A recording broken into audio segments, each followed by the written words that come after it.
قوتوں کے پیروکار بن کر علاقے میں تنہا ہو جاتے ہیں۔ آج ہم افغانستان کے حوالے سے بھی تنہا، انڈیا کے حوالے سے بھی تنہا، ایران کے حوالے سے بھی ہم تنہا ہو گئے، چائنا کے حوالے سے بھی ہم تنہا ہو گئے، اور ایشیا کے جو پیچھے ممالک ہیں وہ پھر انڈیا کے زیر اثر ہیں، اور وسط ایشیا کے جو ممالک ہیں وہ پھر افغانستان کے زیر اثر ہیں۔ ہمارے زیر اثر کون ہے؟ ہم کس کے ساتھ ڈیل کریں گے، کس کے ساتھ بات کریں گے؟ ہمیں اس چیز سے نکلنا پڑے گا، اور بڑے قومی سطح کی سوچ ہمیں پیدا کرنی پڑے گی۔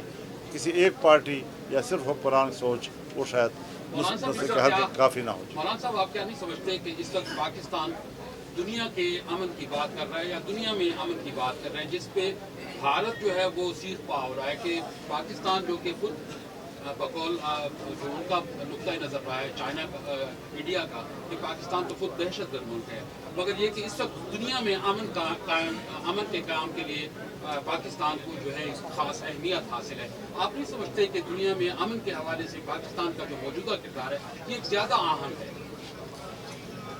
ہندوستان جو بات کرتا ہے ریاست کی سطح پہ، 78 سال اس نے کشمیر میں دہشت گردی کی، ریاستی دہشت گردی، کشمیری عوام ان کے ظلم و ستم کا نشانہ بنے رہا، اور ابھی تک ہے۔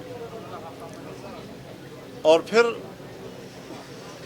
انڈیا کے آئین کے آرٹیکل 370 کے خاتمے کے بعد ان کا خیال یہ تھا کہ یہاں ہندو آبادی آئے گی، یہاں پر ایک ڈیموگراف چینج آئے گا، لیکن آپ نے دیکھا کہ سب کے باوجود جب کشمیر میں الیکشن ہوا تو مودی کو تاریخی شکست ہوئی وہاں پر، اور کشمیری عوام نے اس کو مسترد کر دیا۔ میں یہ سوچتا ہوں کہ پاکستان مشکل میں ہے، اور پاکستان جس دہشت گردی کا شکار ہے، تو پاکستان کا تو خود موقف یہ ہے کہ ہماری مشکل کی پشت پہ انڈیا بھی ہے، لہٰذا نہ بنگلہ دیش انڈیا سے مطمئن ہے، نہ پاکستان مطمئن ہے، نہ خطے کے دوسرے ممالک مطمئن ہے۔ چائنا جیسا بڑا ملک بھی انڈین جارحیت سے محفوظ نہیں ہے۔ تو ہندوستان کو اپنے گریبان میں جھانکنا چاہیے، اور اپنے شیشے میں اس کو اپنا چہرہ دیکھنا چاہیے۔ دوسروں کی طرف کیچڑ پھینکنا یہ شاید انہیں زیب نہیں دیتا۔ وہاں پر مسلمانوں کی بہت بڑی آبادی ہے، 30 کروڑ سے وہاں مسلمان بڑھ گیا ہے، بہت بڑا رول ہے وہاں پر مسلمان برادری کا، اور نریندر مودی جو ہے وہ اسلام اور مسلمان دشمنی میں حد درجہ نفرت کی فرقواریت کر رہا ہے، اور نفرت کی فرقواریت پر اس کی سیاست کھڑی ہے۔ تو ایک الیکشن میں اس کو سزا ملی ہے، اگلے الیکشن کی طرف وہ کیسے جائے گا یہ ہندوستانی عوام کا مسئلہ ہے، لیکن بہرحال وہ اپنی دہشت گردانہ جو تعارف ہے اس کا خطے میں، اس کو ختم کرے، تاکہ خطے کے اندر ایک پرامن ماحول پیدا ہو۔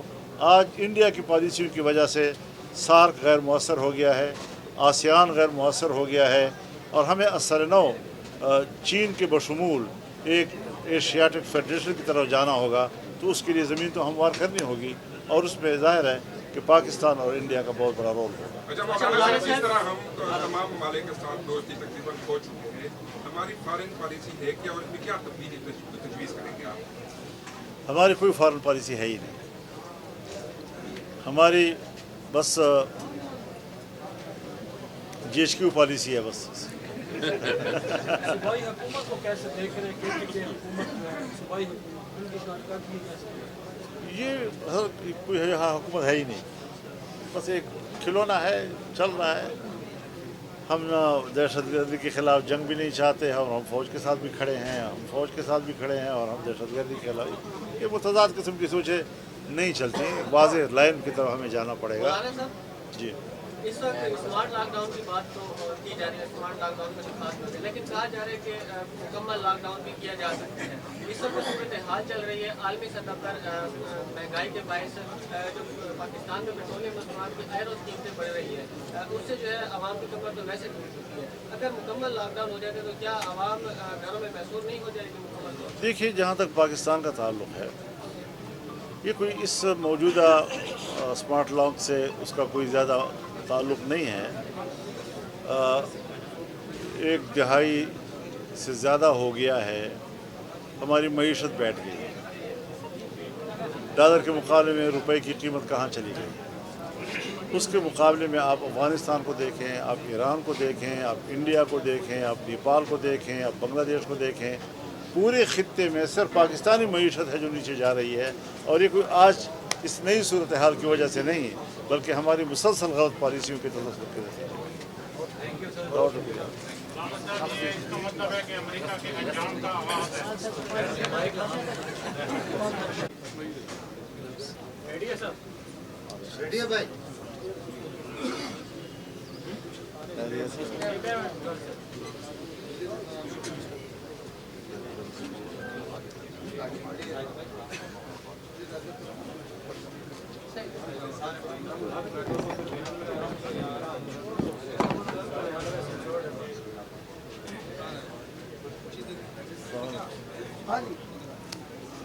بسم اللہ کہو گی.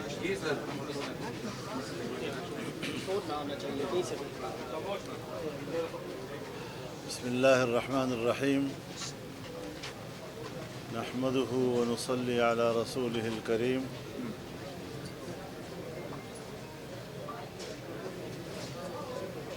سب سے پہلے میں آپ تمام صحافی دوستوں کو عید مبارک کہتا ہوں. اللہ تعالیٰ آپ کی رمضان شریف کی عبادات کو قبول فرمائے. آپ کا شکریہ کہ آپ نے اس پریس کانفرنس کے ذریعے سے مجھے موقع دیا، اور ایک طویل عرصے کے بعد ہم ایک بار پھر ڈیرہ اسماعیل خان میں اکٹھے ہو رہے ہیں. یقیناً یہاں جو سب سے بڑا حساس معاملہ ہے وہ یہاں کے امن و امان کا ہے.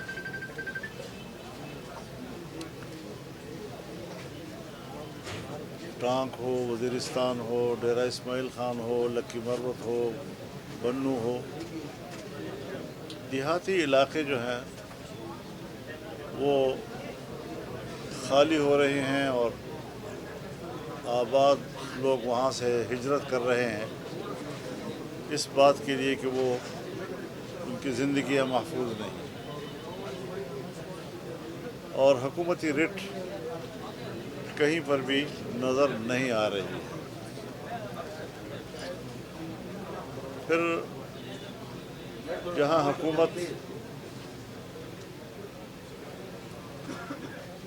اس ساری صورتحال سے نمٹنے میں کامیاب نظر نہیں آ رہی، وہاں پاکستان مشرقی سرحد پر بھی اور مغربی سرحد پر بھی جنگ میں الجھ گیا ہے جس سے ملک محصور ہو گیا ہے. چین بھی پاکستان سے مطمئن نہیں ہے. ہم نے چین کی پاکستان کے اندر سرمایہ کاری کو بہت نقصان پہنچایا ہے، اس کے اعتماد کو ٹھیس پہنچایا ہے. ایران بھی اس پوزیشن میں نہیں کہ وہ پاکستان کے کسی کام آ سکے یا ہمارے ساتھ کوئی تجارت کر سکے، معاملات کر سکے.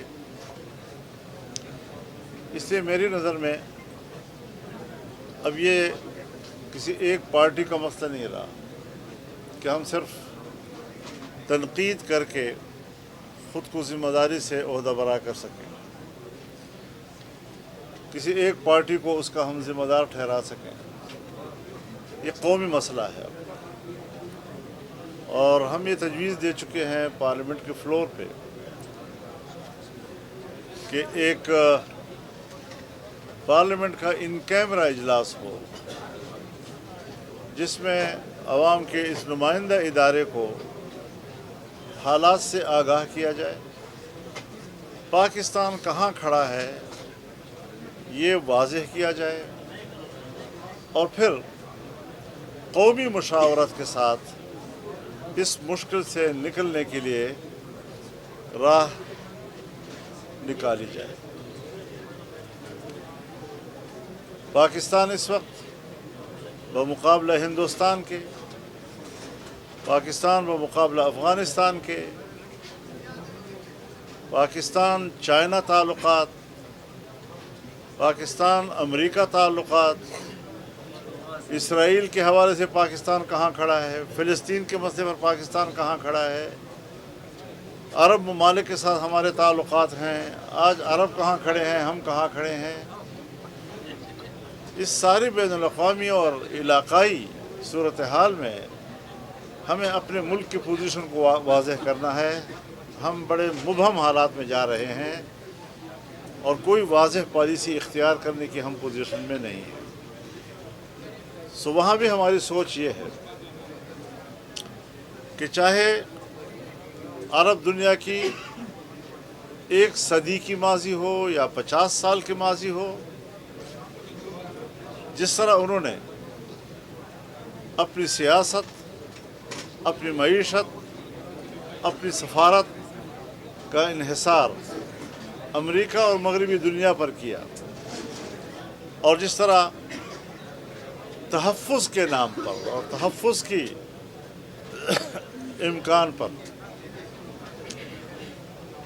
امریکہ کو اور یورپ کو ہم نے اڈے دیے، سمندریں ان کے حوالے کر دیں، ہر طرف ان کے بحری بیڑے کھڑے ہیں، اس خیال کے ساتھ کہ یہ اس خطے کے لیے امن اور تحفظ کا سبب بنیں گے۔ آج وہ وہاں کی بدامنی کا ذریعہ بن گیا۔ اسلامی دنیا نے کیا کمایا ہے؟ افغانستان میں 50-55 سالوں سے مسلسل جنگ اور جنگ، اور بین الاقوامی قوت افغانستان میں دخیل۔ عراق کا کیا بنا، لیبیا کا کیا بنا، آج ایران کے ساتھ کیا ہو رہا ہے۔ ایک ایک کو تنہا کر کے اور ان کے مقابلے میں مسلم دنیا کو لا کر آج جن نتائج کے ساتھ ہمیں لا کھڑا کیا جا رہا ہے، اس پر اسلامی برادری کو اثر نو سوچنا چاہیے۔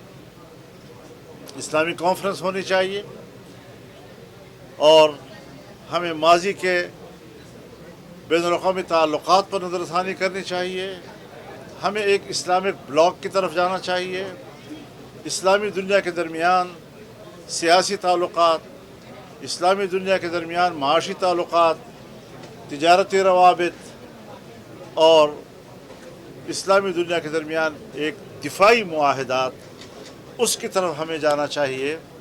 ہماری جو باہمی تقسیم ہے، کم از کم آج اسلامی دنیا کی سمجھ میں آ رہا ہے، کیونکہ جب سے ایران کے ساتھ جنگ شروع ہوئی ہے، عرب دنیا میں وہاں پر امریکیوں کے یا یورپ کے اڈوں پر حملوں کے باوجود عرب دنیا، اسلامی دنیا تحمل کا مظاہرہ کر رہی ہے۔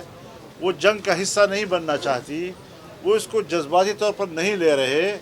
یہ ایک بین الاقوامی سطح پر اسلامی دنیا کی سوچ میں ایک تبدیلی ہے، اور یہ بنیاد بننی چاہیے کہ ہم اگلے مستقبل کے لیے اسلامی دنیا کے حوالے سے سوچیں، مسلم برادری کے حوالے سے سوچیں، اسلامی دنیا کے مفادات کے حوالے سے سوچیں، اور اپنے مفادات میں ہم اشتراک پیدا کر کے اس کے لیے مشترکہ حکمت عملی اپنائیں۔